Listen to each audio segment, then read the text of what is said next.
Hey everyone, it's Tuesday, October 27th, 2020. Welcome to episode 34 of the Ginger and the Beard podcast. I'm AJ, aka The Ginger. And I'm Reese, aka The Beard. And on this week's show, we are joined by the hosts of the Beers and Beards podcast, David and Gary. Thank you guys so much for joining us tonight. We're excited to have you on the show. In this episode, the four of us are going to review a beer each, and then, because of your involvement in the MMA industry, we're going to spend some time talking about UFC 254. But before we get into all of that, can you guys just introduce yourselves and give us a little bit of background on your show? Go ahead, David. Sure. Yeah, so I'm David McKinney. My co-host is Gary Thomas. Gary and I have known each other for probably about a decade now. We started out in the MMA community, in the local MMA community, and Gary's in Kentucky, I'm in Ohio, and we just have always bonded over our love for MMA. We owned a website together, sold that, and then, as Gary says, we had to find something to do, so we started a podcast, and we are 25-ish episodes in now, and each week I drink some beer, Gary drinks some bourbon. We look at his beautiful beard every week. As you can see, I don't have a beard, so I'm the beer guy. He's the beard guy. But yeah, we drink local stuff. I drink national stuff, and then Gary drinks exclusively Kentucky bourbon. So Nice. he doesn't usually go expand his horizons too far. But tonight he's gonna drink some beer for you guys. Woo. Just for you. That's awesome. This is pretty special. I don't know if you guys realize that. Thank you. Oh man, well, we're very excited to have you guys on again. So everyone out there listening, again, that's the Beers and Beards podcast. I think you're on Spotify, Apple Podcasts. You do Facebook videos. You guys just started doing videos on Facebook, right? Yeah, that's Gary's neck of the woods. Yeah, I don't know if you about guys, that, but if you guys aren't watching the video right now on our show, you should definitely check it out because Gary's got us all beat with his backdrop. Looking pretty legit. So shout out to my wife for setting it up. If it falls down, I'm gonna blame her. it'll make for some good TV if it does. So yeah, absolutely. Everyone, make sure you guys check them out. And again, we're glad you guys are here to hang out with us for a little bit. Obviously, we've got a few things in common. We love beer, we love MMA, and we've got a glorious beard of our own on this show. I have a wannabe beard, and Reese has the real deal.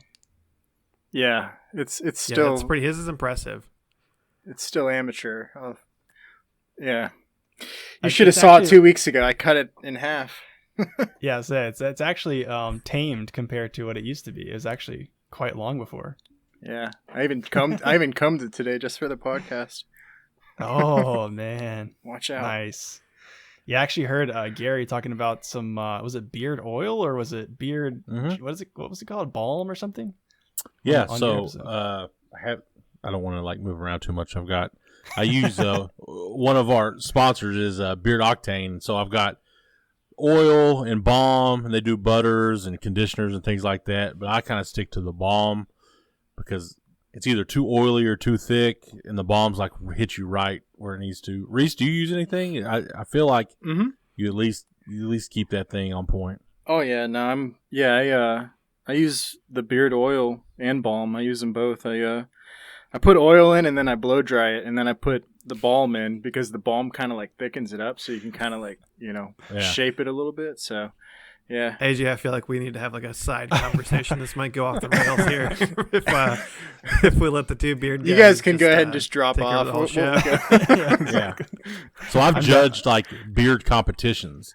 I don't know if Oh, you've man. seen that world, but where I'm from, we have a club here, and then they had a whole it's called Battle of the Beards.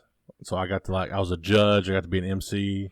Nice. So Man. it's not. I don't have the full, as they would call it right now. I kind of keep it trimmed up. You totally Have a could though. Yeah, I mean it's been probably a little bit longer than yours, but mine is so thick, and now as you can see, I'm getting gray in it. 3 youngsters here. You guys don't have to worry about that. Gary's a distinguished Gray's gentleman. in these days, man. Yeah, exactly. That's awesome. Now the only picture I have in my head right now is Reese standing in the bathroom blow drying his beard out. Oh man. Oh man, it's so awesome. We need to like put a slow-mo video of that up on Instagram or something. I feel like wish I that'd be could pretty do epic. the curly mustache. I don't have the mustache for it though. Handlebar. Yeah, that'd be awesome. Well, I'm pretty excited to drink some beer this evening, but I think we should do a guests first sort of situation. So which one of you guys wants to kick us off and talk to us about your beer and give us a little quick review? I will probably be the quickest. Let's make. So you want to kick us off, Gary? So yeah, I've seen you guys do this. I'm drinking a Country Boy Brewing, which is local to me. I live just about 20 miles east of Lexington, and this is one of the first like craft beers that I was like, hey, I could probably drink that. I'm drinking Cougar Bait, an American blonde ale. And beyond that, I don't really know what to tell you. It's got definitely some beer notes to it. Tastes like beer. So yeah, that's It's like super smooth. So Gary's gotten me more into bourbon, and I'm still trying to figure out the tasting notes and things like that. We were drinking a bourbon on a show, and I said, that's got some great bourbon notes. And so that's actually going to be the name of our new pre-show that we're going to be starting. It's going to be on Facebook in the next, this week. So we'll have like a 15 to 20 minute pre-show live and then record, but it's going to be called Bourbon Notes because that's what bourbon tastes like, usually bourbon. Nice. So, Nice. but yeah, Cougar Bait is awesome. It's, I mean, the name, I can help Gary out with his beer, but the name obviously is like, it's like the people, that are cougars that are kind of around that 30 to 40-year-old age. Like, hey, I want something light, and like Country Boy was perfect. And Kentucky is like a transitional craft beer market, maybe, where they get a lot of people in that are, hey, I'm a Bud Light drinker. Yeah. So those people that might come in looking for a Bud Light, that's what they usually give them. It's super light. They actually have some great like variants of it though. I've had like a key lime version that was really good, and then I actually went to they have a brand new production facility in Georgetown, Kentucky, and I had the habanero version of it, and it will light you up if you like spicy beers like me. It's definitely one to grab. I'm a huge fan of like anything with jalapeno or spice or anything like that. I usually gravitate toward those, and of course a blonde ale lends itself to adding pretty much anything to it. So Yeah, definitely. I actually just I feel bad saying this because it actually we usually put up a poll on Thursdays before we record our main episodes on Fridays of what we will be drinking on the show, and let the people vote on what we should review. And for a couple weeks I had up one from Tradition Brewing, which is local to me. I think they're in Portsmouth, Virginia. But they had a ghost pepper lager. And so it kept losing. Ooh. I was surprised that people weren't voting for it. So I was just to see voting. me, I voted yeah, every I know time. you were. I would have voted for that. I must have missed it. Yeah, a couple of weeks. I usually vote. Yeah. And I was surprised people weren't trying to light me up. But I finally it sat in my fridge for too long. And I was like, let me just try this thing. So I took one sip of it, and I feel bad pouring out any craft beer. But I was like, dude, I told my wife, I was like, I absolutely cannot drink this. It burned all the way down. And like, I can't taste any beer. I was like, this is just not for me. So I had to pour it out. I feel bad saying that, but it's true. It was ghost pepper, you said? Yeah, it was a ghost pepper lager. Oh, That sounds awful. I've never had a ghost pepper beer, but yeah, some of the ones I've seen people like, usually like I'm a big Untapped guy, so I've seen like the super hot spicy beers. Like there's like one in Ohio called Scorpion Lager. It has like a 1.7 average rating on Untapped. Jeez. But it's actually supposedly is a pretty good beer. It's just the people that try it that think that they have a little bit too big for their britches, Yeah. and try it and oh, this is disgusting. What's a scorpion pepper beer? If you don't like spicy stuff, don't try it, right? Exactly. Yeah. Yeah, actually, there's another local brewery called Maker's Craft Brewery in Norfolk, and they had I think it was a habanero. It might have been jalapeno. I think it was habanero, though. It was a stout. It was a habanero stout. And for some reason, the dark beers it was a lot easier for me. I just sampled it. I didn't get a whole glass, but it was a lot easier for me to throw that back. I guess the richness of the sweetness and all that stuff of the darker beers paired better for me, with the spicy, but the lager was just straight up spiced on my throat, and I was just Well, and there's a big jump from jalapeno and habanero to ghost Sure. pepper. So, Yeah. yeah. well, awesome. Well, But yeah, so David, what about you, man? What do you have? yeah. So you guys probably saw me in the pre-show. That was my side beer. But I a lot of times we'll have a side beer for our show because we don't jump right into the beer. But this week, so my neighborhood brewery is called Streetside Brewing, and I'm drinking it's called We Rise We Fall. It's a double New England IPA. This is a brewery. I think they just hit their 3-year anniversary, and it's the first time they've had a beer with Galaxy hops, which are super hard to get. But I'll show you guys the can. So Streetside has some pretty cool can art. This is like a little different from what they've been doing, but yeah, so it's 9.5%, which I'm pretty excited about. But I also wanted to show you guys too. So the Ohio Craft Beer Association is a huge kind of an offshoot of the Brewers Association. So today was Ohio Pint Day, Nice. and I got my Ohio Pint, which Nice. helps support the local breweries. You got to see the giant cardinal on there, and it's a cool can glass, which I saw you guys have a Ginger in the Beard can glass. I got to get one of those maybe in your online store. But yes, I love the can glasses. But yeah, it was cool to support like local places. And yeah, so this is a New England IPA, double New England IPA, super smooth. I mean, it's like crazy smooth. I've already had a little bit of it too. I was cheating a little bit, but yeah. That's awesome. It Well, looks Reese, like orange juice. You're an Ohio native too. It right? does look like orange juice. It does yeah. look like orange juice, hazy. Yeah. But it's fantastic. It definitely has like a lot of those like citrus flavors. I don't like. I'm not a huge Galaxy person just because I haven't had a ton of Galaxy hop beers. I mean, they're pretty rare, but not as dank. A little bit more on like the sweeter citrusy fruit side. Kind of getting out of that time of year for me at least. I'm a seasonal drinker. I like the dark stuff in the winter and fall, and I've been going crazy on like those dark beers and the pumpkin stuff. But this is a nice little change. A lot of pineapple flavor too in this one, which is Oh, great. that sounds So, delicious. It does sound really good. I'm actually from yeah, street side of I'm actually from Ohio. Yeah. I didn't realize you were from Ohio too. Are you like yeah. Cincinnati or I'm up north? Yep, Cincinnati. Nice. I'm from Columbus originally, and I've been in Cincinnati for about 6 years. So you can see my Ohio State Cool. hoodie. I'm a Buckeye, so Yeah. I'm up from the northeast area, Youngstown area. I don't know if you know that at all. okay. But yeah, Yeah, I'm pretty familiar with Youngstown. So pretty cool. I've been everywhere. I mean, I we talked about the MMA side. I've been pretty much every nook and cranny of Ohio, covering local MMA shows and backwoods portions of Ohio that I never thought I would go to. And Yeah. now it's a great excuse to go to all the breweries. You know, Yeah. hit up a MMA show and go to the local brewery. And if we actually had local MMA, but we haven't for a while. Yeah. Yeah, a long time now. Ohio's got That's a awesome. hidden scene for beer and food. They got really good food spread throughout Ohio. And you got Great Lakes, Great Lakes brewing up north, That's everywhere. Yeah, we Yeah. talked about on our show last week. Christmas ale is already out. It's like a little bit too early for me. I have a Great Lakes Christmas Ale T-shirt, and I love that beer. But like maybe around Thanksgiving I'll start to drink it, but not on October 25th or whatever it came out. Sacrilege. Yeah.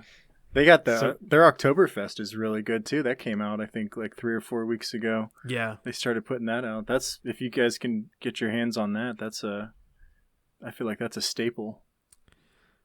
yeah. Actually, in Cincinnati, I think we had 20 breweries that packaged an Oktoberfest this year, and I tried all of them and talked Nice. about it on one of our one of our shows back in September, which is there's no really good things about the pandemic, but one of the good things Is your alcoholism? is all the alcoholism, but all the breweries that have been packaging beers. I'm probably drinking the same amount. It's just I'm drinking at home versus going out to breweries and bars and stuff. And it's cool that I can go and I can support, multiple places in one night. And, I have a great like outdoor patio area. So I've got like our super tight knit friend, like they're actually our neighbors that we'll hang out and drink, and it's getting to be a little bit not that time anymore, outside time, but I'm always a local guy, so I try to hit up as many of the local breweries and buy directly from them if I can. Nice. Yeah, definitely. So Gary, I heard you guys talking about the seasonal stuff on your latest episode. Is there such thing as a seasonal bourbon? Do they do that? Probably not, right? Since they're doing this for over the course of many years.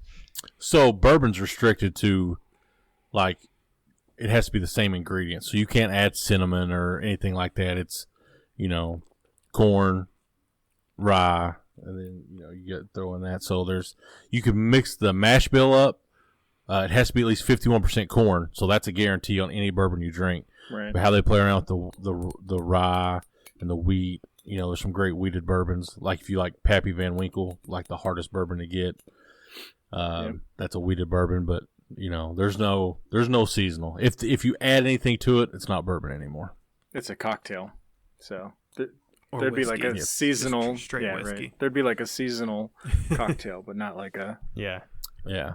And bourbon cocktails are not that good. I don't know if you guys, if you dabble in the mixed drink industry, but you got like an old fashioned. You can do like sours and things like that, but it's all. You gotta go with neat. That's the only way. That's right. Neat's the way to go. Reese knows what's up. Reese knows yeah. what's up. Reese, I think you were primarily a bourbon guy before we started the show. I mean, you obviously have loved craft beer, but I think you were really into bourbon for a while before the show, right? Yeah, I had to slow down on the bourbon. I've basically come to a stop now. I was drinking a bottle like in 2 or 3 days, and it was Ooh. I love it, but I can't do it anymore. It was tearing me up. But So, I don't know if you guys have followed us, but I actually won 2 raffles with like I probably have like $5,000 or $6,000 worth of bourbon, and I'm like the beer guy, so I've Luckiest got guy Pappy. Yes, Nice. I've got 2 bottles of Pappy, and so I've got a nice like selection and mix. So I drink maybe bourbon once a week, so I'm usually pretty selective of like, oh, what high end bourbon do I want to drink this week? He's spoiled. Like I don't have any. He didn't have to come up on any, Jim like, Beam. Yeah, I'm not. I don't have any Jim Beam. I do have some Jack Daniels, which is Tennessee whiskey, but no low end bourbons. Like I had to figure out. Like my wife made bourbon whipped cream for my birthday, and we had to use Mechter's, which is like a $40 bottle. It was like that's the one that I like the least so far. So let's try that. I saw you had It turned out great. I mean, I saw you had Blade and Bow the other day. That's a nice one. I think, right? That was on your Twitter. You guys did Blade and Bow? yeah, Gary had went for his to the birthday, distillery. Yeah. went to Oh, no way. Nice. Yeah, I like that one a lot. But I wish I had a better selection. Right now I got Hibiki sitting downstairs. I got that for my birthday, and I'm just going to savor that for a while. Nice. Bring that out on special occasions. Say the one time Gary's definitely gotten drunk on our podcast was actually an Ohio bourbon.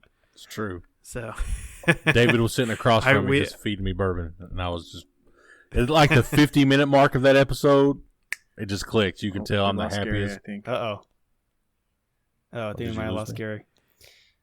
Yeah, but I went down to Kentucky to visit him and brought an Ohio bourbon that was actually aged like a bourbon for 2 years and then actually re-aged in barrels that had a bourbon barrel-aged stout. From Sycamore Distilling here in Cincinnati, and they actually won at like the U.S. Spirits competition, which is like more geared towards like craft spirits, but I think they won like a gold with that, and Gary ended up getting drunk on our podcast with that. I think it's episode 16 if you want to check it out. Nice. Okay. Did I come back? Yeah, you're back. Yeah, we got you back now. Gary's back. Awesome. Smooth recovery. Gary, what's your favorite? Yeah. What's your favorite bourbon? Weller's. Weller's. Okay. Weller's. Yeah. Now, like we've talked daily drinkers, things like that, stuff that you could have over and over and over. So I've turned on to Larceny, which is a wheated bourbon, just like Weller's, which is I've got the Larceny right here. Okay. Got some here just for you guys. Nice. There you go. I've had Larceny. I've never had Weller's. Yeah, it used to be super cheap. Like you could go anywhere and get it for like $16, but now with the bourbon boom, like it's super hard. Yeah. I want to see what you guys drink. This is what man. I came for. Go ahead, AJ. I was to say, you guys are gonna have to school me up on some bourbon. I've tried a few here and there. Reese, you've been to my buddy Zach's house and saw his bourbon selection. I sampled a few things last time we were there, but I don't know. I feel like I just need to baby step my way up into some good stuff. The only Every week. Hey, that's what we're there for. I'm the baby step bourbon guy. Like I have definitely taken like the baby steps, and then I have gotten into the good stuff. So yeah. I the only hard liquor I have in the house right now is some apple pie moonshine, and it's oh yeah, I say hard liquor, That's- hey, but that's- it's like 30 proof. It's like super low proof moonshine, but it tastes delicious. So It yeah, gets the anyways. job hey, done. I've gotten drunk on some apple pie moonshine down in Gatlinburg. So Nice. Well, let's see. What do I have this week? Or this episode? This one actually comes from Asheville, North Carolina. I just recently took a trip to Asheville, and it's like Ooh. brewery capital, like of the country. It seems like right now. This is from Yeah. Dissolver. I'm not sure if you guys have ever had a trip to Asheville before, but beautiful city and tons of breweries. I think my wife and we stayed 2 days, so we didn't have a ton of time, but I think we ended up hitting like somewhere between like 6 and 7 different breweries, and also a couple cideries. Dissolver, I think, definitely was one of my favorite breweries. Number one, just some background. I think the head brewer started a couple of different breweries. I think another one he started was Burial Brewing Company. Maybe he didn't start it. Maybe he was just the head brewer. I can't remember exactly, but either way, they recently started up another brewery in Asheville, and this place is super cool. If you ever get the chance to go, anybody out there listening, I'd highly recommend you check them out. It's like this cool like warehouse feel in downtown Asheville. Like you walk, I'm pretty sure like the space that you sit while you enjoy your beer is the same space they actually brew the beer. Like when people aren't in there, like they have like a fork truck parked in the corner of the warehouse. They have giant those are my favorite places. yeah, they've got giant bags of hops and grain and all this stuff like up on the shelves. Just and like super dark, mysterious feeling place. And I would suggest you go check out their Instagram page too, and that'll kind of give you a feel of like this futuristic, super artsy sort of vibe for this brewery, and all of their beers kind of reflect that as well. But this is called the Big Amarillo Mood. It's a single hop IPA. I love single hop anything because I feel like it gives me the chance to truly experience a hop for what it's worth. So I'm going to crack this open here. And we have had keyboard accidents in the past on this show, so I'll back up and pour into our official Ginger and the Beard beer glass. First week of his new mechanical keyboard, he poured a beer right onto it. Oh, Oh, that's dope, man. I like those glasses. good pour. Yeah, Nice. yeah, thank you. Yeah. Yeah, the mechanical keyboard did recover. Fortunately, I had to like disassemble it and clean it. It was a nightmare. But So that is yeah, that a so New England IPA too? Or just a single hop It just IPA? says it's a single hop IPA brewed with Amarillo hops. I've never actually had. I don't think I've had. I mean, unless it's just kind of used as a bittering hop. I've never really had an Amarillo IPA. So looking it up here, the description they give on their website is notes of fresh squeezed orange, which I'm like just the whole time I'm pouring it, that's all I smell is like orange juice. Orange and grapefruit juice, dankety dank Kush nuggets, and fresh peach tea. Really cool, interesting, and exciting crop of Amarillo that showcases all the fruity and all the dank characteristics we have come to know and love. So I'm really excited about this so I can get familiar with Amarillo. So I'm going to go ahead and give this a sip. But you can see right off the bat, it really does kind of look like... Super hazy. Yeah, it's hazy. Yeah. It looks kind of like orange juice. Nice little head there. I mean, it's been sitting out for a minute, so it's kind of warmed up a bit, but... You're going to have to explain the dankety dank going on with that. Yeah. I mean, after reading that description, to be honest, it's not that dank. You know what I mean? Like, we've got some, I don't know if you guys can get it where you're at, Sweetwater Brewing. I think Yep. they're in Georgia, maybe? Atlanta, But anyways, yeah. Atlanta, yeah. So they've got one that's called the 420 IPA, and that's as dank as it comes. Like, it legit tastes like you're sipping on like marijuana in a glass. But Not that I know what that tastes like. It's all bong water. So, But yeah, I mean, this I will say definitely... so. Go ahead. No, I was gonna say, yeah.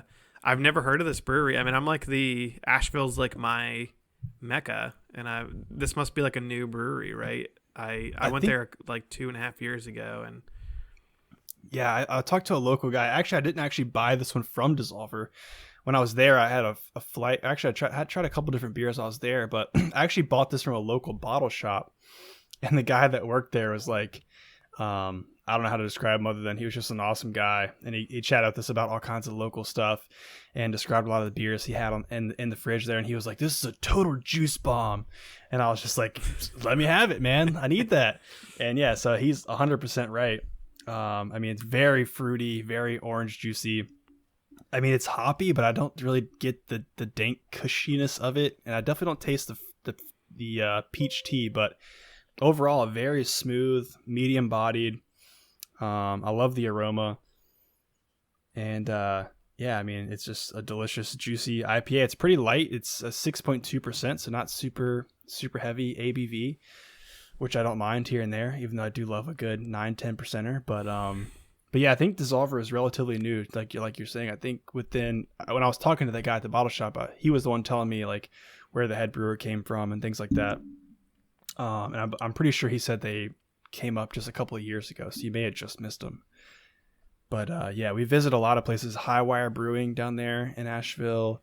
Didn't get to go to Wicked Weed, which I was kind of upset about just because Reese, you've had some Wicked Weed before on the show, and their place looked awesome. We just didn't have time to get there.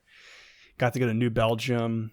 Did not get to go to Sierra Nevada because they were closed down for the pandemic, and we fortunately just narrowly missed. They had just entered phase 3 of the like reopening, I guess. So they were finally letting people come and visit the breweries.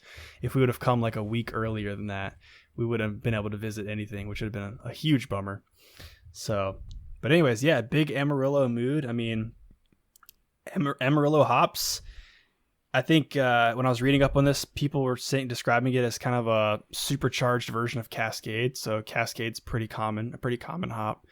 You know, floral, tropical, citrusy. So I'm not really like super, excited about it one way or the other. It's good. It's hoppy, but it's not super unique compared to other hops like Simcoe and Galaxy and things like that. But overall, really delicious. Yeah, and nice. Cascade, if you've ever had Sierra Nevada Pale Ale or any like Northwest like Pale Ale, that's like the most common. Those but yeah, so I've been to, my wife and I actually were going to go to Asheville in May of this year, and we had to cancel our brewcation. It was going to be our second trip to Asheville, and I think we scheduled it in like March, right as the pandemic was about to hit, and we were thinking like, oh, by May or June, the end of May, beginning of June, like everything will be fine, right? Yeah. And yeah, flatten the curve, boys. It was definitely not. So yeah, next year we'll get back there. Yeah, we'll get back there sometime soon. I really enjoyed it.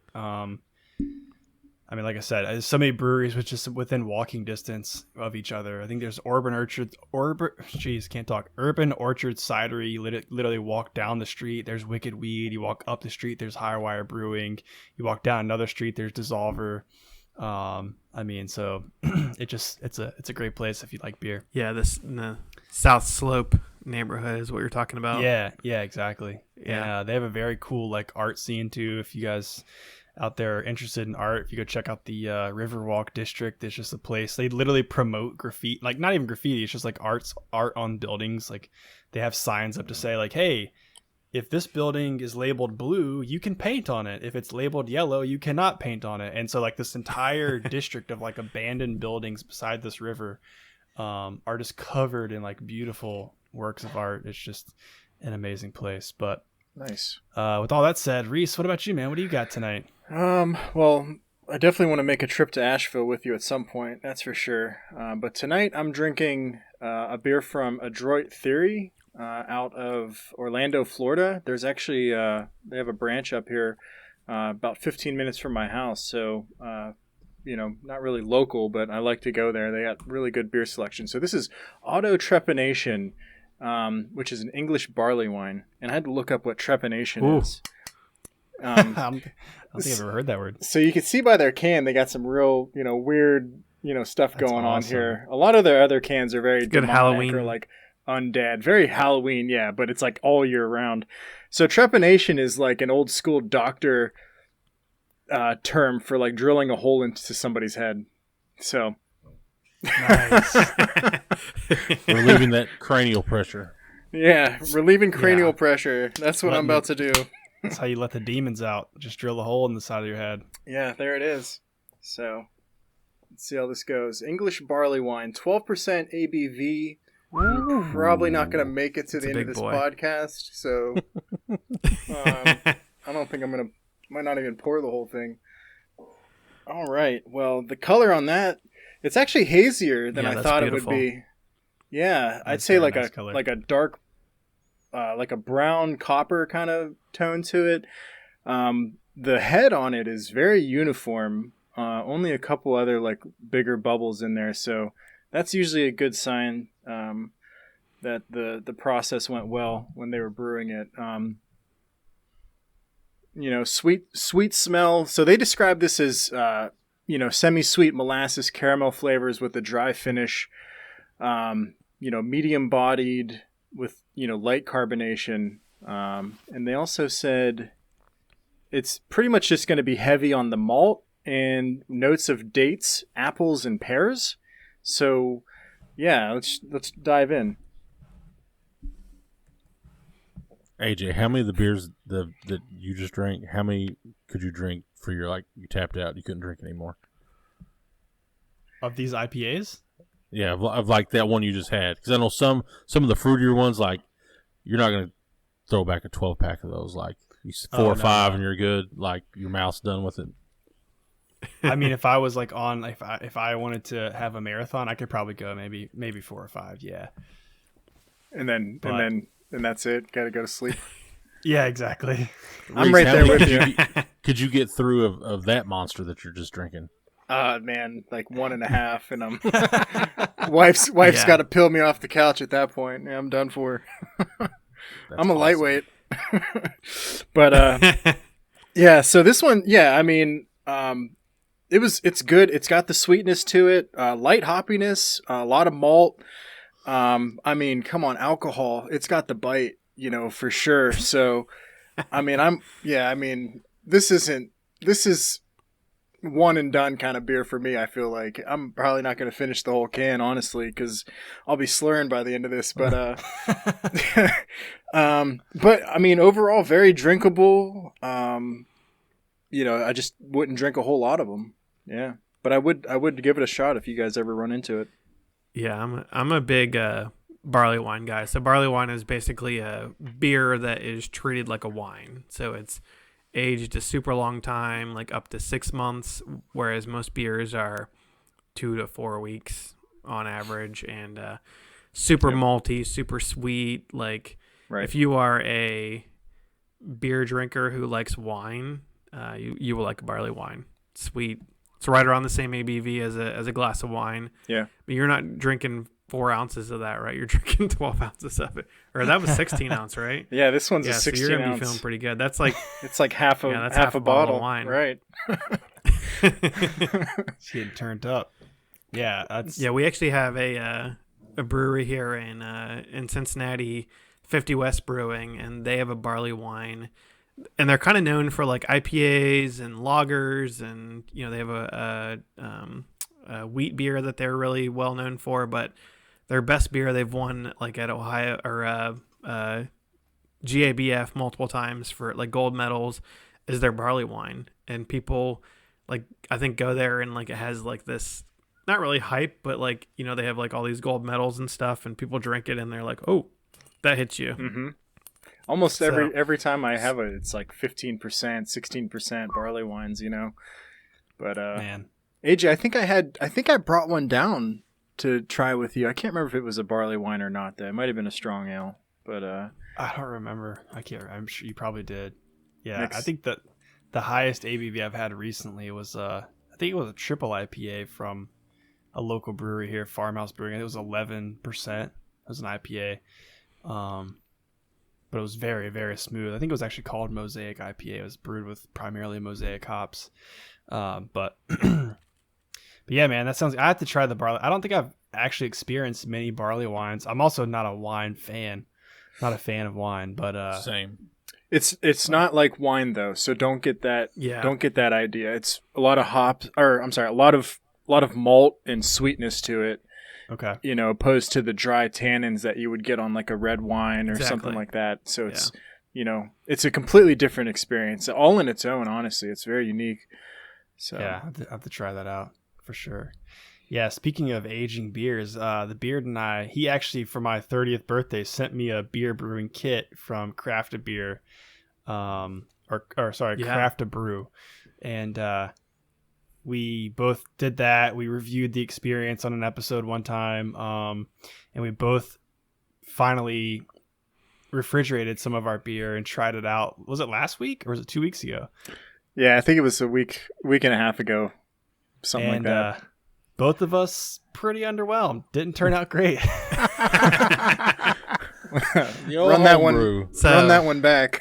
Yeah. So yeah, being a not beginner, but maybe beginner to intermediate home brewer, I will say keep at it. It's only going to get better. You're going to learn the process. And I've been doing it for almost 2 years now, and every beer that I do is better than the last. So that's awesome. Don't let your first beer.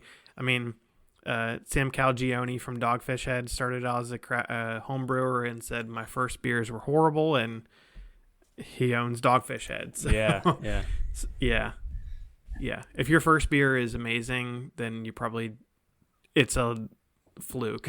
Yeah, because you don't know what you're doing. Yeah. So we both stuck them back in the closet. Is the manual that we're reading that's like tells you step by step how to do it. It's like, hey, if it tastes kind of weird, put it back in, let it age another week or two, then try it again. Yeah. So try it this weekend. That's what we're doing. So David, you do dabble in some brewing then, right? Yeah. What have you brewed most recently? Actually, so I brewed for my wife's 30th birthday a Saison de Angie, which I always love the name Saison of whatever. So I brewed that. But prior to that, I actually brewed a beer for the podcast, Beers and Beards Brown Ale. That's right. I remember which I seeing added some that. coffee to, and so actually my brother-in-law, we pandemic bachelor party. Options are very limited, so everyone came to my house and we actually brewed beer and drank a bunch of beer, and it surprisingly turned out well, even though we were pretty drunk while we were brewing it. But yeah, I mean, and my thing too is like I love the process of brewing and love the smell of it and the whole thing. But yeah, definitely stick with it. My first beer was my wife, almost 2 years ago, got me a brewing kit for Christmas because I kind of expressed interest in it. And my first beer was a New England IPA, which is it's like one of the hardest styles of beer to brew. And it turned out halfway decent, so I felt okay to continue to do it. But I've done a handful of IPAs. I did a Kolsch earlier this year that turned out really well. So definitely stick with it. I will say, yeah, if your first beer is really good, then you probably, like I said, it's probably a fluke. But yeah, stick with it. Nice. Yeah, good advice. We'll definitely maybe we'll do it again. And I will say just like anything, the ingredients are the most important part of the process. So find your local homebrew shop. Every town. I mean, you're in Virginia Beach, AJ. You're at Reese. You're in Northern Virginia area. I'm sure you have a fantastic homebrew shop. Find a great homebrew shop, and that's going to be your best local source of knowledge and information. So don't buy the stuff off the internet. That's not the best way to go. It's a good way if you want to dabble, but find your local homebrew shop and that's going to be your best resource. I've learned more from my local homebrew shop than I ever would from any internet or anything like that. So awesome. That's a great tip. Awesome. I'll definitely, I haven't thought about that before. We're just kind of looking at the internet trying to figure it out, but That's it makes sense to go Yeah, talk to somebody that's done it. Yeah. Yeah, and 9 times out of 10, you're at your homebrew shop, you're gonna find a guy that's like super passionate, guy or gal, super passionate about brewing and specifically home brewing, because it is a different process than commercial brewing. I mean, you don't have all of the crazy equipment and things like that, but yeah, go find your local homebrew shop and continue to get. I feel like every beer I do and brew is a little bit better than the last, and make small improvements every time and continue to do it. It's a fun process. Makes sense. Gary, have you ever thought about distilling at all? No. Nothing. No. But you're down in Still- you're down in the Mecca down there. I feel like you've got all kinds of He resources legally around you. can't say that, but he does have some moonshine No. stills Got in it. his backyard. It's doing like distillery tours and stuff. The old ones pride themselves on being old. For my birthday, I went to the number 16th licensed distillery in Kentucky. And that was in like the 1870s. Wow. Wow. They've got license number 16. But it was funny. The first one I went to, Peerless, which is like in Louisville, which is an urban area, very small place, not much bigger than the basement I'm in right now. Their number was 50, and they were in the 1880s. So when you look at like Buffalo Trace or Maker's Mark, they're in like the 250s up to 300s. If the four of us were going to start a distillery today, we'd be in about the 25,000s. Jeez. So okay. Gosh. yeah. So I'm gonna leave it to the professionals. That we might make a still and try some moonshine out, but there's no nobody wants to drink my bourbon anyway. When you drink bourbon, do you have kind of like a ritual of how you drink it to get the flavor? I know some people talk about how they do the sniff test and stuff like that. Yeah, so I got these fancy, I guess they're called Glencairns. I don't know, little. So when we first started our podcast, I went to look at bourbon reviews, and it was so BS. You know what I mean? Like when I'm watching I smell the caramel and the vanilla. No, it smells like bourbon. Yeah. That's what Right. it's not. Bourbon notes. But as we have tried, so many different bourbons from good to bad bourbon, you can pick it up on the nose when you start. I always drink it neat, and then David and I, if we're together, we'll put like just a splash of water in it, and that really brings out flavors too. I always make fun of beer guys, present company excluded. Like when they have like chocolate beers or sour beers, I'm like, first of all, no, this is not like David had an engagement party and I had like an Airheads beer. Oh my gosh. Didn't taste like Airheads. Right. I've had chocolate beer that didn't taste like Hershey's. So I like to call out. When I do these, I want like AJ to know, who's not into bourbon, what's this going to taste like? Is it going to be? Is it going to burn? You get that Kentucky hug from any bourbon. You're going to get the burn, through your chest. Yep. But so you have the nose and then the palate, how it is when it's in your mouth, and then that finish of what comes after. And so last week, I had the worst bourbon I've ever had, which was good on the nose, good on the palate, and then something bad happened after that on the finish. I mean, it tasted like chemicals. Oof. I listened to that episode and I was just like, all right, well, I know what not to try now. Yeah, don't try that bourbon. I don't want to hurt them. Don't shoot them down here. Okay. All right. So, but yeah. So now that we've done it more, I can definitely tell like your basic 4-year-old bourbon from an older 7 to 12-year-old bourbon just by the nose. A little smoother too. Yeah. Yeah, you get that oak. The longer it's been in the barrel, it comes out, and then how smooth. There's no smooth bourbon. Mm-hmm. It's all like the first drink you take, you're gonna be like, wow, that's alcohol. Yeah. Right. But the more you drink it, I guess the more finesse you get to your palate. So Yeah. I'm Well, no that's better true. than I was the first week. I mean, that's pretty true with beers too. I mean, both Reese and I both, we're definitely not beer sommeliers at all. But you know, the longer we've done the show, we're on episode 34 right now. The more beers we've tried, you know, I don't want to speak for you, Reese, but I mean, like, it's hard for a normal person to distinguish between one IPA and another most of the time these days, because they're all hoppy, they're all fruity, they're all this, they're all that. But like, you know, the more variety you try and the more you pay attention to what you're actually drinking, the more you can start to pick up on stuff. So actually, I mentioned it a few episodes back when we interviewed some guys that have a hop farm, Lion Bynes Hop Farm. You know, but they started talking about Simcoe hops, and I don't remember which beer it was, but I remember trying a beer and I was like, actually, like, I think the flavor profile I was getting, I was like, this seems like it probably has Simcoe hops in it. And I looked it up and it did actually have some, and I was like pretty proud of myself in that moment. I was like, wow, I've developed my palate enough to like pick out a hop flavor profile. Is pretty cool.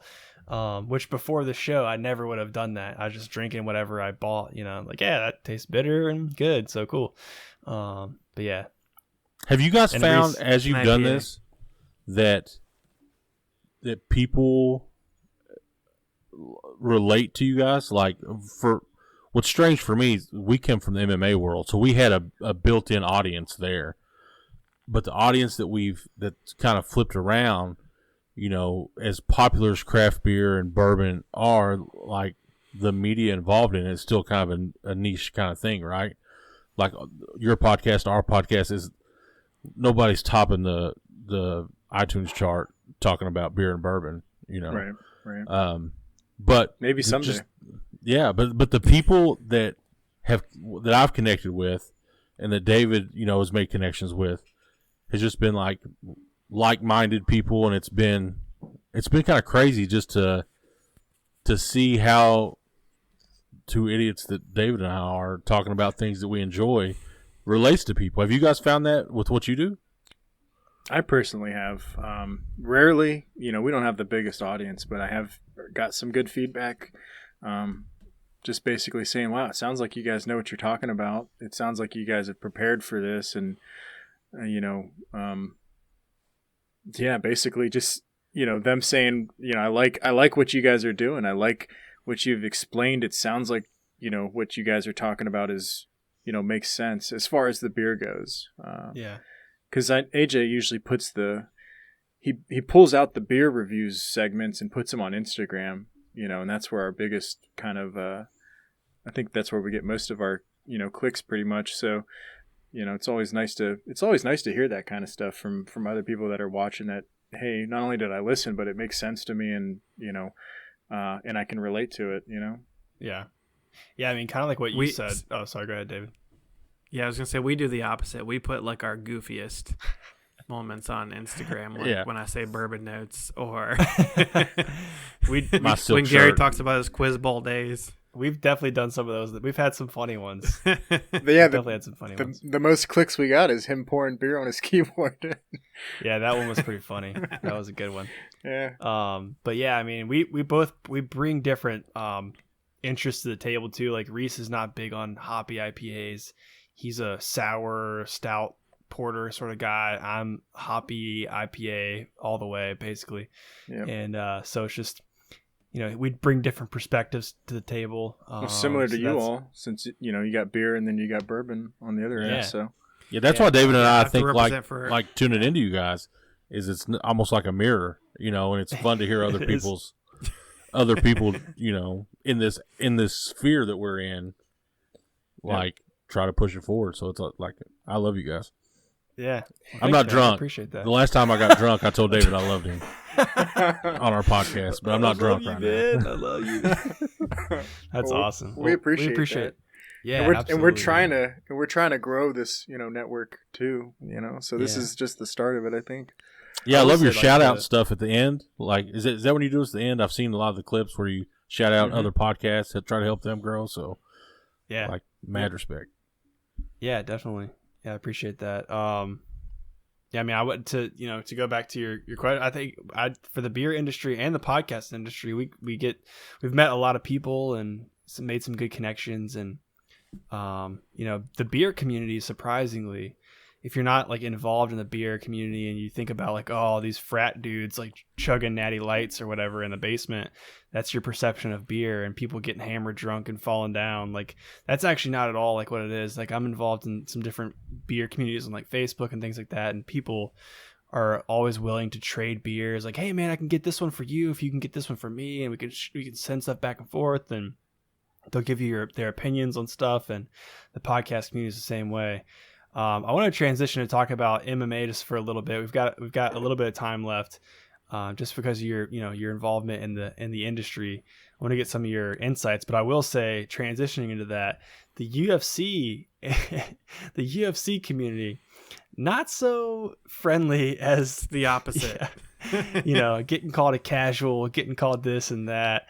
That's always interesting, but without going too deep into that, I do kind of want to transition. You guys mentioned it at the beginning of the show, that you used to run a website. I believe it was called Bluegrass MMA.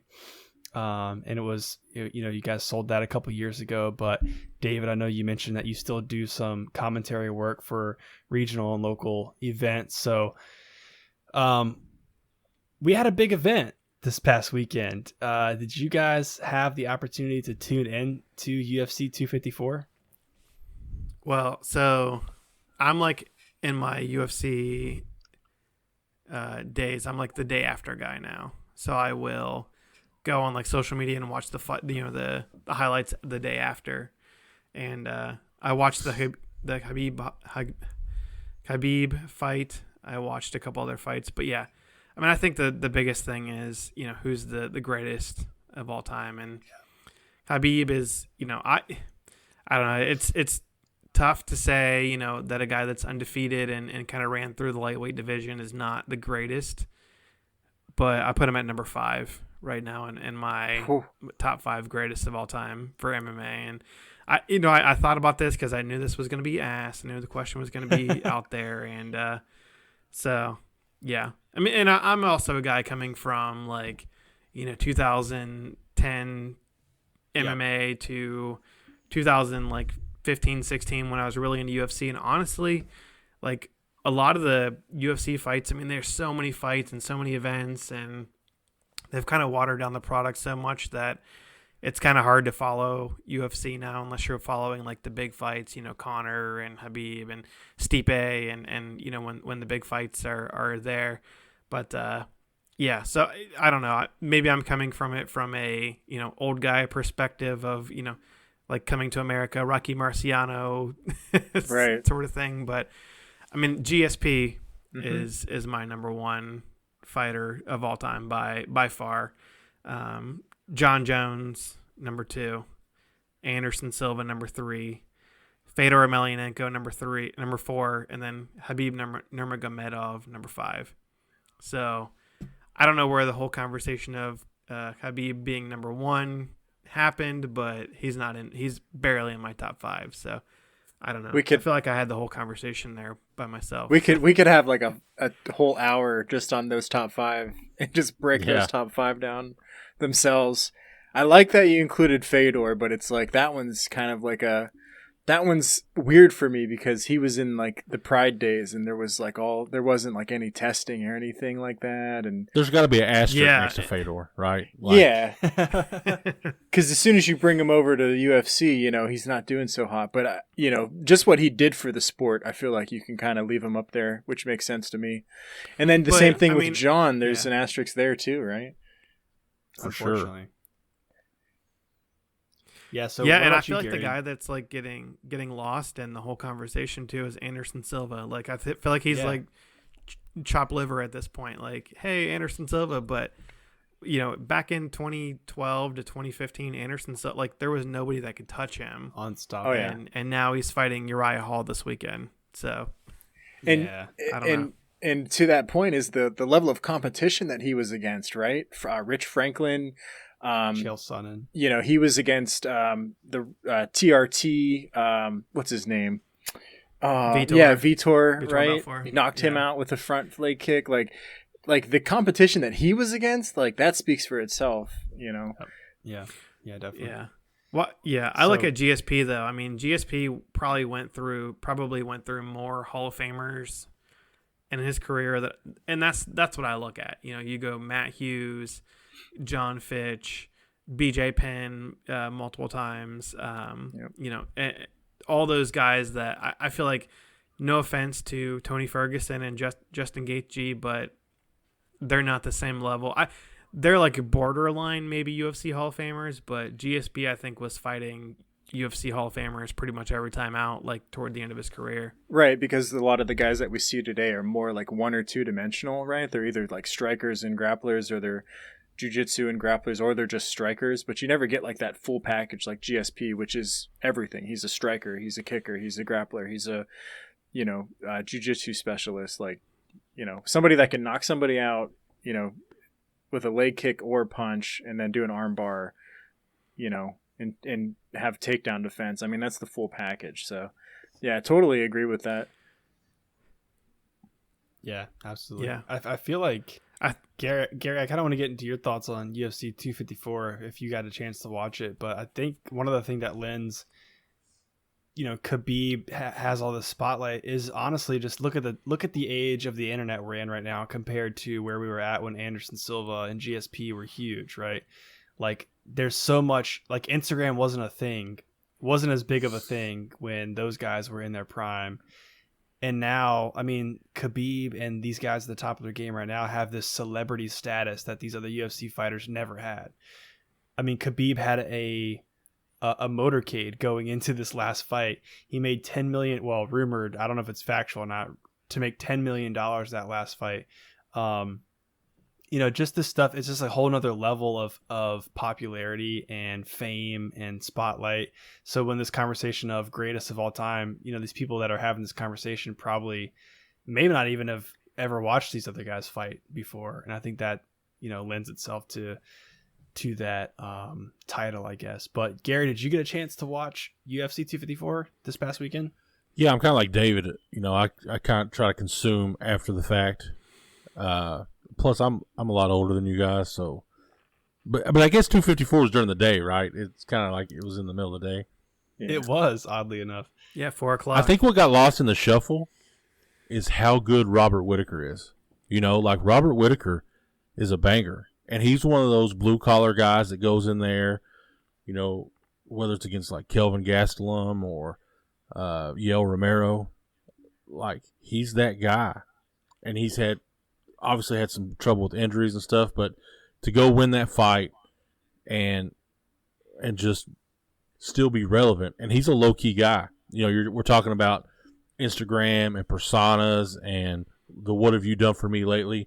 Robert Whittaker's that guy that can go in there and get a win, and he goes out to finish.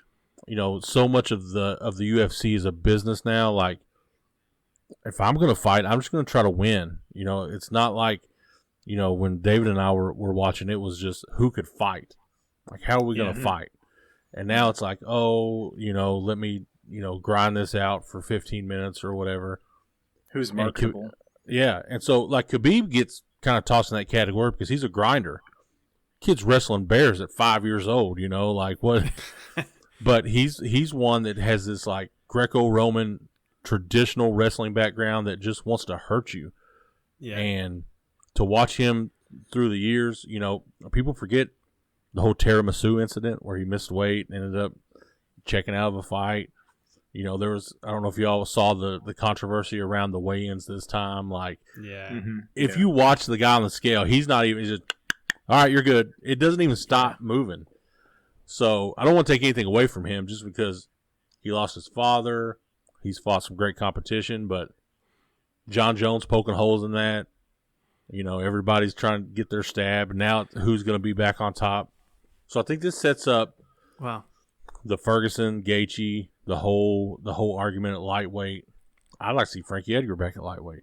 I mean, I don't know about you guys, but once the most powerful division's kind of in shambles now with who's the guy. Same when John Jones kind of vacated at light heavyweight. Who's the guy? Yep. So there's a lot of questions to be answered going into 2021 with the UFC, and I think 254 just compounded that. Like, we have more questions than we have answers now after that event. Yeah, kind of changing of the guard, right? Is kind of this transition period that we're going through right now. Yeah, definitely. And we had the same conversation on our last episode, looking at the middleweight division, because now you're in a position where Robert Whittaker has won this last fight, and he's now the number one ranked contender in the division. He's already lost to Israel. So are they going to make that rematch happen? If not, if Izzy vacates, or maybe not vacates, but if Izzy moves up and wants to look at a John Jones fight, then does Robert Whittaker end up being the one to get the interim title belt, where once Izzy held the interim because Robert couldn't fight? Like, it's this weird situation. Many questions. I mean, we talk about this same thing all the time on our show too, is like, it's so much of a business and not as much of like what's right and what's wrong. Like, it's how much money can we make on this matchup, because these guys have the spotlight.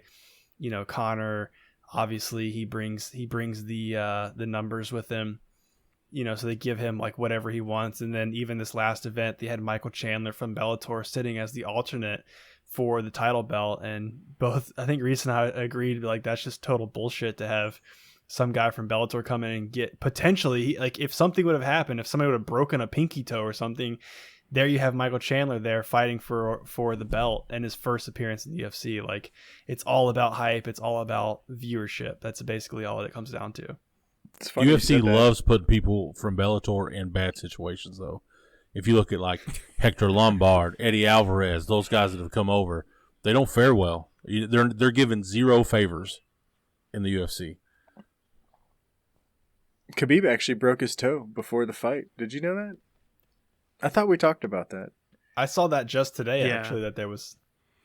They talked about it in the post-fight press conference. They were like, he's actually broken, you know, he's injured right now. So it's funny you said, oh, if somebody would have broke a pinky toe, you know, Chandler would have went in there. Yeah, he got lit up in that fight too. That's the thing that people don't talk about. Like, he got clipped 4 or 5 times, and his front foot was planted pretty firmly on that mat, and Gaethje was, you know, pretty much had open reign for kicks, especially the leg kicks, and I mean, that kind of was what Khabib wanted, to get those takedowns. But if you look at the fight, I mean, he was getting, I hate to, you know, be the armchair quarterback, but if that was a 5-round fight, Khabib probably would have been in a lot of trouble in rounds 4 and 5 with how much damage he was taking. I mean, I think he realized that he needed to finish that fight, you know, and when he did, because he was taking a lot of punishment. Well, Gaethje looked like he never put on a gi before. I was so surprised. He had kind of strange, wasn't it? Yeah, I was like, what? I mean, we'd never really seen him get taken down before, but I'd never thought that he had zero jiu-jitsu, you know? He's just such a reckless fighter. I mean, that's his whole career is all offense, no defense. Like, he's like the Big 12 of MMA fighter, Big 12 college football of MMA fighters.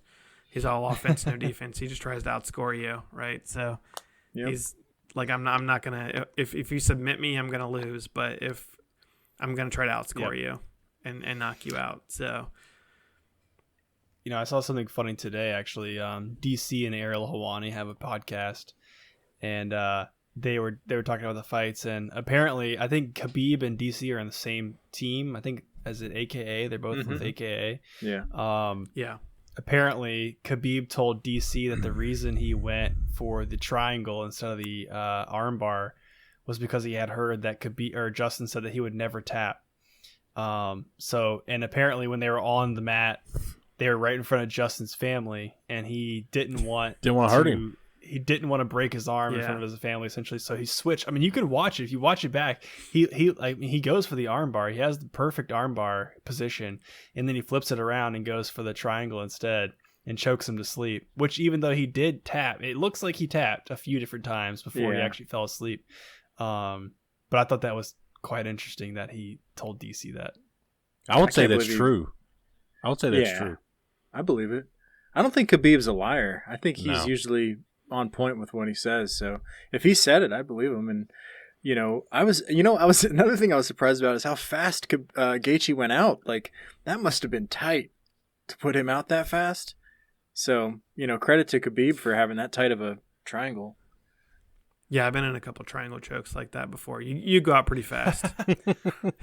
Stack, David. If it's all right, you go out pretty fast. Jeez. So, David, you train or Tell me about well, your journey to apparently. being a fighter, David. Let's put that out there for everybody.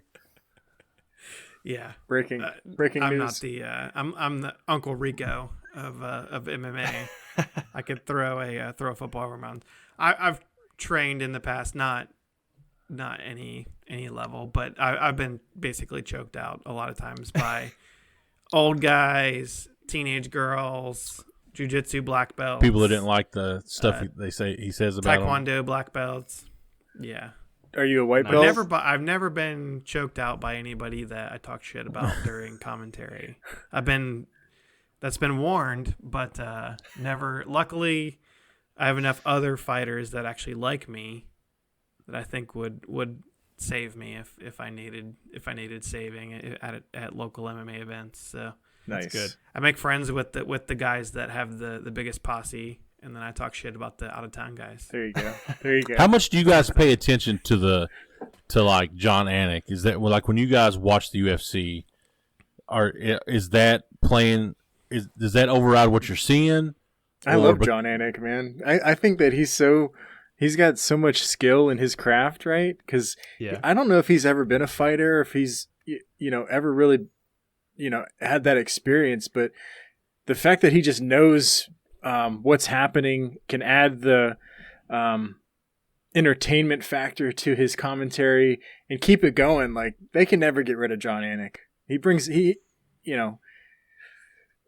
Bill Goldberg used to be like, a staple.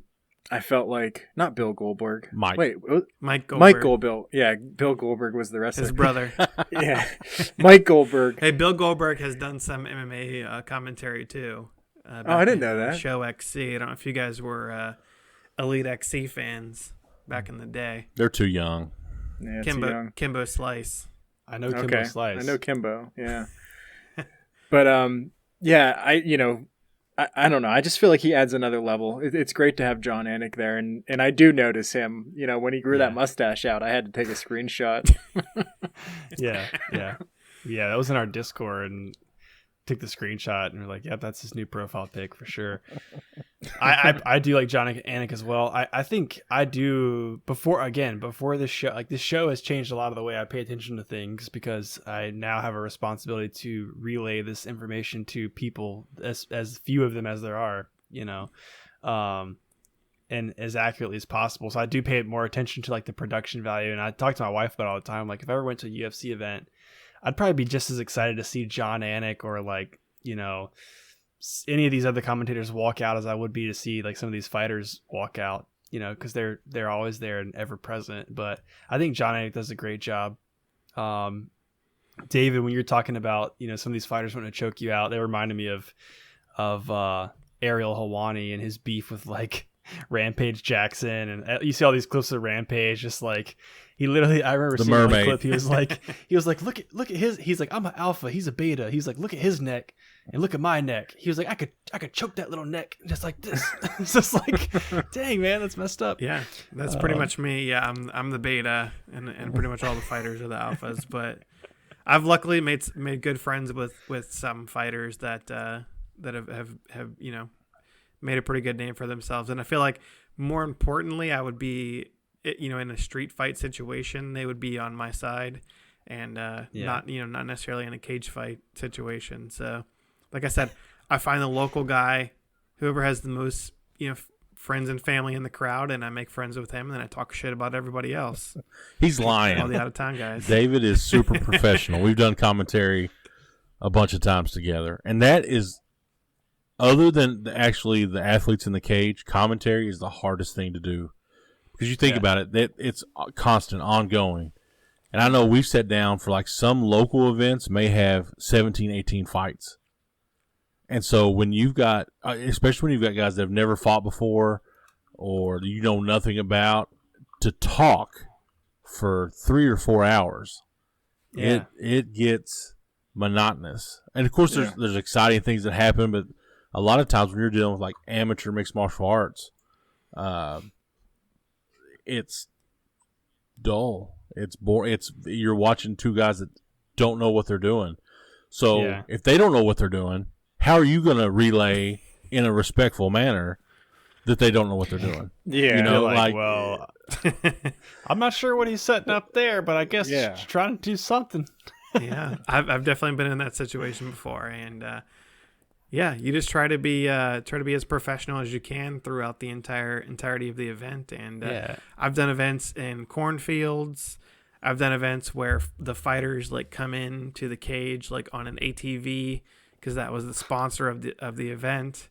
I've done some Nice. fun shows. That's awesome. Definitely, if you guys had mentioned, you said I think Reese has been to a UFC event. Get out to your local shows. Find whatever your local MMA event is. You guys are whenever. in the wild west of MMA though, in Virginia. Yes. Because it's Virginia not is a regulated. fun state. Like the amateur side of things. Like you guys could throw a fight if you wanted in your backyard, and me and David could be the sanctioning body, and it'd be completely fine. So it sounds like a plan to me. It's truly the Wild West. Of course, the We'll be there. professional side is regulated by the state and all that. But like, if you just want to throw some fights, make you some money, there you go. I actually competed in a jiu-jitsu tournament one time, like 2 years ago, and I'm a white belt and I'm terrible. But I went in there and I did it. There was no regulations, just like you said. You know, it was we were just like in the middle of it was like a high school gym or something like that. And yeah, well, it didn't go my way, so I'm not going to talk about what happened. But yeah, Reese, just this like is you your said, chance to like tell us how. Like I armbarred 3 black belts that day. actually, Nobody Stipe will was ever know. there. Stipe was there. I went up against Stipe. Yeah, that's all there was to it. I had no chance. That's awesome. I almost- armbarred. I'm sorry. I armbarred Stipe. They didn't show that, but yeah, I mean, Yeah, well, Stipe is not known for his jiu-jitsu, so Right. Yeah. True And he had an story. off day. sure. David was sitting next to me at an event. I'd promised him I would go that week. I had a wisdom tooth. I had to have it pulled. So I had it pulled on like a Thursday.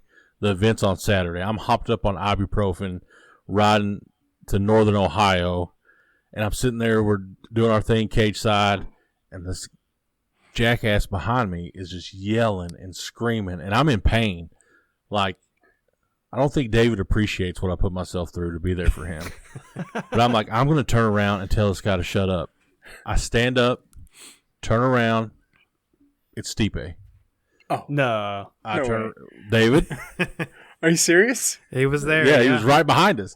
So I turn around, sit down. I'm like, God, I'm just going to have to listen to him the whole time. He had some teammates from Strong Style on the card. Him and Jessica I were there, and it was like, typical. I just wasn't feeling good at the time, so I'm like, I've got to say something to this guy. Turn around.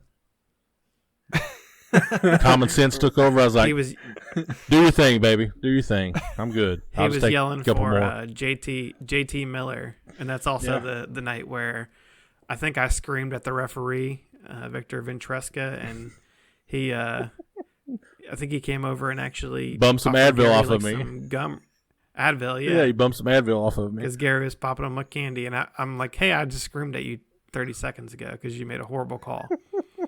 Man, I was literally about to talk about Dan Hardy yelling at why can't I think of his name right Herb now? Dean? Herb Dean, yeah.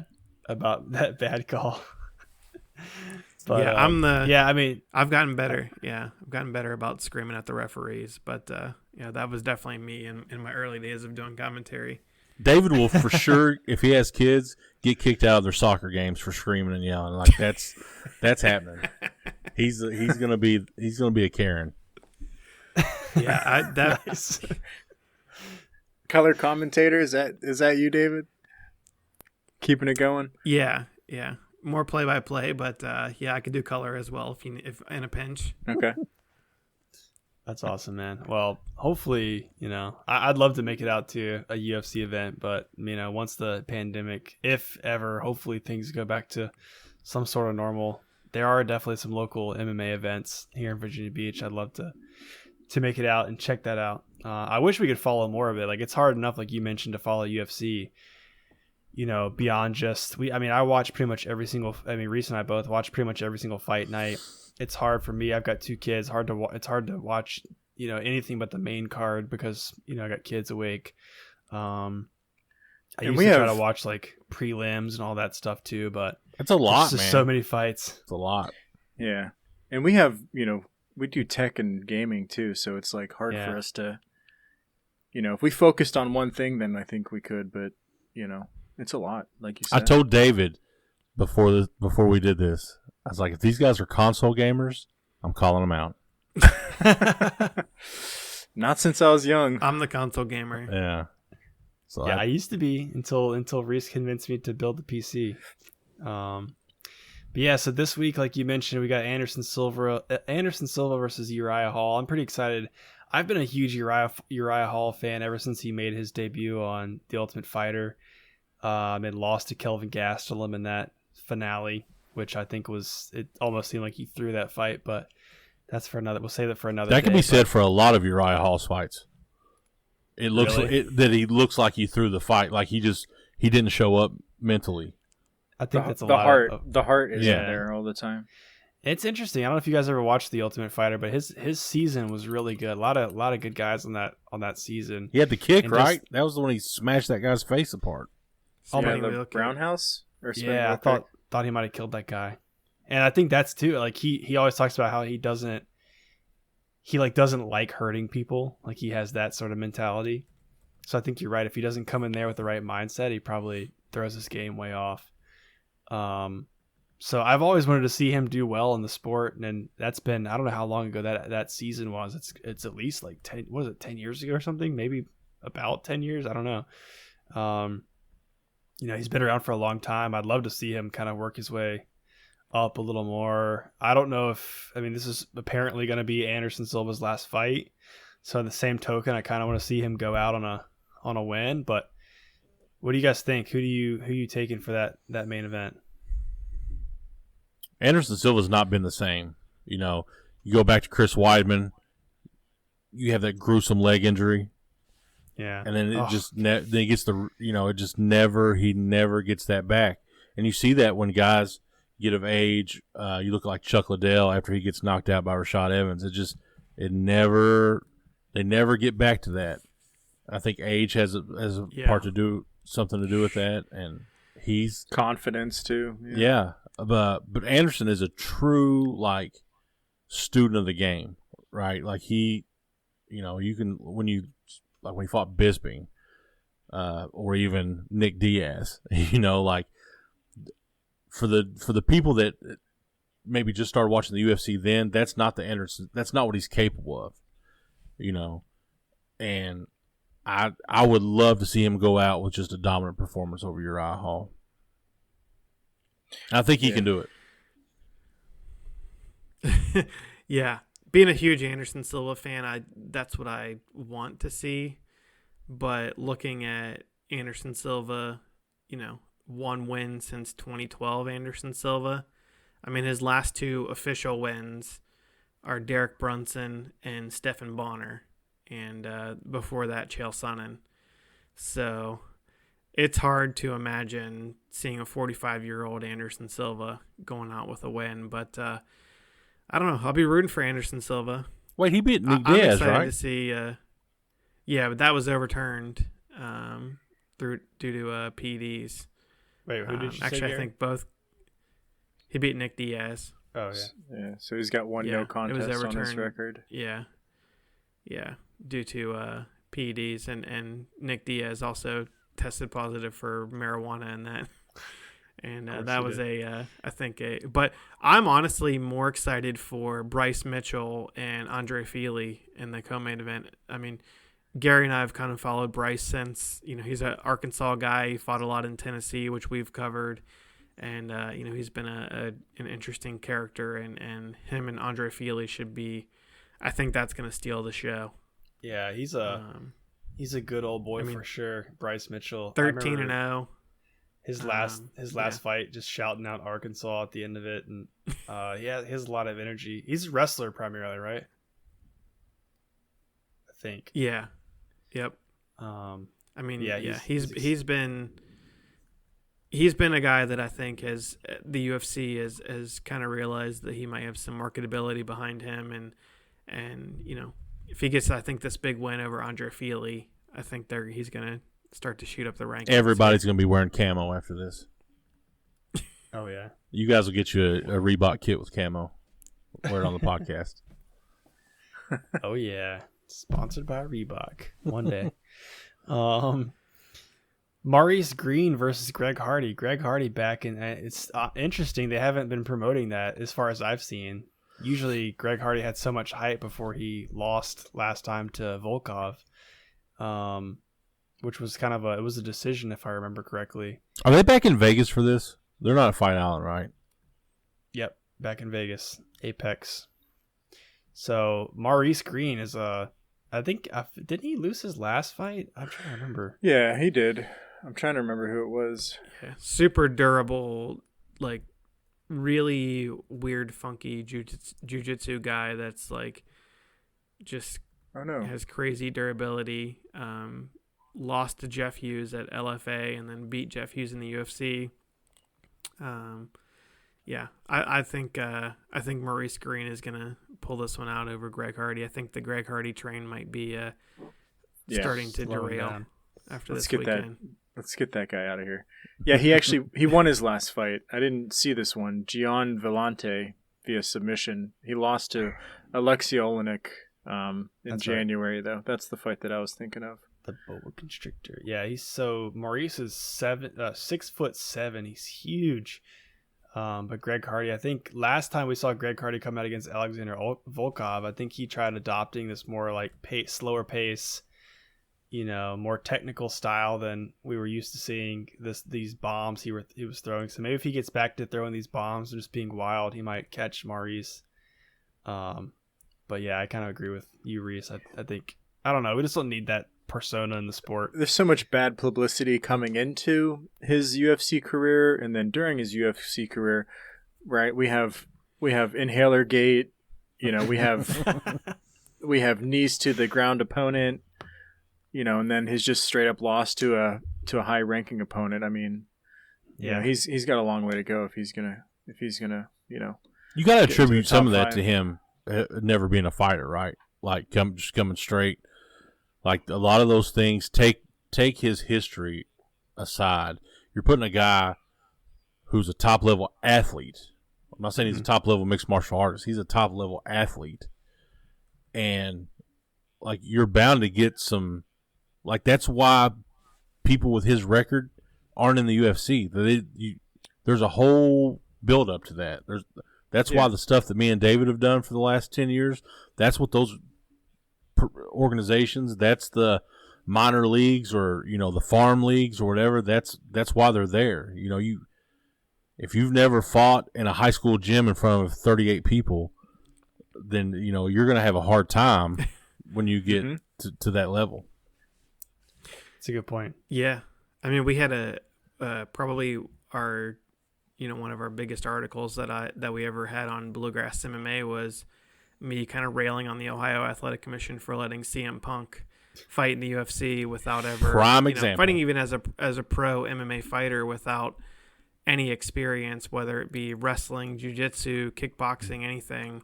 And we saw how much he embarrassed himself. And I took a lot of heat for that, but at the end of the day, I think I was right. So, it's always, I've covered this sport for a long, long time and seen guys I've seen multiple amateur fighters that would wipe the floor with CM Punk that never got a crack at, being in the UFC. Yeah. This isn't a game. Football, basketball, baseball are a game. MMA is not a game. It's people get hurt. And I've seen people get hurt, in a lot of times, being right there cage side. And I think a lot of times people take that kind of for granted, but it's not a game. Yep. Yeah, definitely. With that being said, when are you guys going to start fighting? I'm going to go fight my pillow here before long. Try and fight these eyelids. Jiu-jitsu tournament. Yeah, I kind of wish I started taking like a boxing. I joined like a boxing club in college, and I went there for 2 like sessions or whatever you call them until they were like, all right, guys, now we're going to collect up your $75 membership fee. And I was like, yeah, hold on, we got to pay to be in this thing? Never mind, I'm out. But you could be that. You're the Irish Mickey Ward, right? Like you looked like that. You know, Yeah, the ginger. yeah. Ginger And, rage right there. I saw I saw you have some tattoos. You tattoo that Irish flag and in a 4-leaf clover or Yeah, something. man. Instant credibility. Think about it. You're still I young. remember when I was working with I was working with my dad for a while, and some guy he worked with was like, look at you, man, you're tall, you got long arms, you should be a fighter. And I mean, obviously I never did anything. I grew up skateboarding. You see the Vans t-shirt here. Skateboarding's kind of my thing, but yeah, so but interestingly, tomorrow will be my 4-year-old son's first karate class. There you So go. maybe it's up to him. The There next it is. Lyoto Machida. Live That's right. vicariously. Put him in wrestling. Yeah, Levi. I'll be like the dance moms, except for I'll be like the karate dad. You guys just sit and binge watch Cobra Kai before you go. Yeah, exactly. There you go. It's I'll funny. tell You talk to my 4-year-old. He's like, I don't need to go to karate class. I already know all the moves. I'm like, all right, man. Sure. You got this, Sure. bro. In 10 years, AJ's gonna regret sending his kid to karate class. He'll be coming home. Actually, it'll be after like the first month. He'll be coming home just like kicking you in the knee. Do something, Dad. Do something. Yeah. Well, you know what's funny? My son's name, his name actually is Kai. So Cobra Kai is kind of funny. There you go. But yeah, I said the same thing, Reese. I told Shayna, I was like, I feel like now I'm sending him to karate class. Like I need to do like a daddy and me class so I can like learn some things to protect myself when he grows a little bit larger. That's awesome. So Just give him a Charlie horse. Put him in his place. exactly. Don't forget I'm larger than you. Yeah. So all right, guys. Well, we went a little bit longer than we usually do, but I've thoroughly enjoyed this conversation. It was awesome getting to meet you guys in person, and look forward to chatting with you guys more in the future. But I guess just one more time, anybody out there listening, make sure you check these guys out. The Beers and Beards podcast. Find them on Spotify, Apple Podcast, or wherever they can be found. Wherever you listen to your podcast, I'm sure they're out there. At the Beers and Beards podcast on at Beers Beards podcast on Instagram, and also on Facebook at Beers and Beards podcast. Make sure you check out their video episodes. Any Bourbon notes. Yeah, Bourbon notes. And make sure to check out MMAMckinney.com for the latest on MMA news. MMA McKinney. That's MMAMCKINNEY.com. Yeah. Cool. Thank you guys, man. We appreciate thanks, you guys guys. having us on. Thanks, guys. Yeah, absolutely. Thank you guys. And then just as a reminder, as always, please be sure to subscribe to our show here on YouTube or on your favorite podcast app, wherever you're listening to us right now, whether it's at home or in the car. And if you really want to help us grow the show, don't forget to share this episode with a friend.